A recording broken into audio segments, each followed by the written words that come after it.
Olivier Germain Thomas poursuit le dialogue avec Jean-Yves Leloup.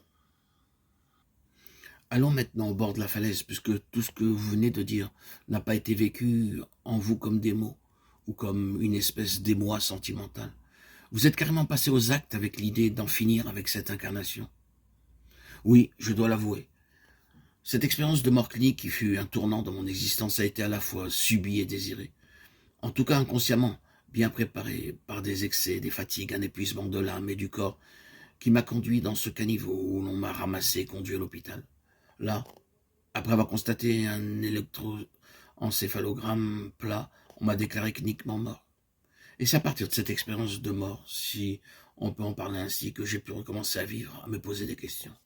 Les questions qui nous permettent de nous rencontrer aujourd'hui. Sur le plan symbolique, c'est magnifique quand même d'être obligé d'abandonner l'homme ancien pour aller vers l'homme nouveau. Et dans votre cas, cet homme nouveau a pris des couleurs religieuses. Dans cette aventure, j'ai découvert l'accès à une réalité dont je n'avais jamais entendu parler, et aucun mot ne me semble pouvoir l'évoquer. L'expérience d'un je suis, qui n'est pas quelque chose à tenir, une lumière, qui n'est pas quelque chose à voir. Qu'est-ce que c'est? Cela se passait à Istanbul. J'ai posé la question au patriarche Athénagoras, qui mit des mots et un visage autour de cette expérience. L'alpha et l'oméga, le visage du Christ. Oh, Hon, je suis. Ce fut le commencement d'une longue quête. Je n'avais pas vécu simplement une maladie, une mort clinique, mais une réalité que d'autres connaissent aussi. Bien sûr, ce n'est pas la peine de mourir, de se rendre malade ou de devenir fou pour rencontrer cette réalité.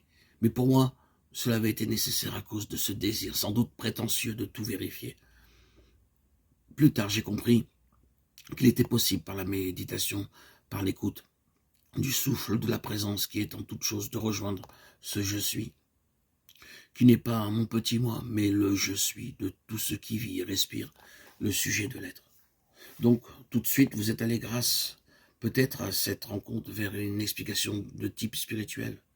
Vous connaissez suffisamment la musique pour savoir qu'il peut très bien y avoir en face de ces phénomènes des explications de type purement psychologique et qu'après tout, l'état dans lequel vous étiez pouvait simplement être dû à une certaine chimie qui s'est passée dans votre cerveau. Un jeu de phosphène dans mes synapses, c'est tout à fait possible. Mais qu'est-ce qui agite ainsi nos synapses et qu'est-ce qui informe ces phénomènes, ces phosphènes? C'est la question. Et avant? Avant quoi? Une question d'enfant. Il y a de la conscience, de la pensée, il y a quelque chose plutôt que rien. D'où cela vient-il? Il s'agit de se rapprocher de ce lieu d'où naît la pensée, le souffle, la vie, ce lieu d'où naît notre capacité de conscience et d'amour. Où est l'origine?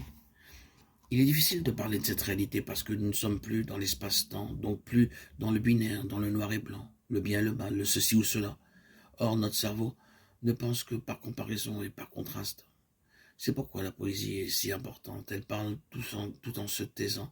Elle continue à garder le silence tout en évoquant quelque chose. Le doigt montre la lune et indique la direction. Bien sûr, le doigt n'est pas la lune, mais il invite au chemin. Si je dis que je connais Dieu, je mens. Mais si je dis que je ne connais pas Dieu, je suis un menteur. Je ne peux pas parler, je ne peux pas me taire. Alors, qu'est-ce qui me reste? De temps en temps, un peu de poésie, des mots qui ont l'honnêteté de dire que ce qu'ils décrivent n'est pas le réel, mais une interconnexion subjective avec le réel. Quand on parle de Dieu, bien sûr, ce n'est pas de Dieu qu'on parle. Je peux donc en parler facilement puisque je sais bien que je ne parle pas de Dieu, mais d'une certaine appréhension, d'une expérience du réel, et aussi d'une certaine tradition avec des mots qui appartiennent à la culture, à la civilisation à laquelle je participe.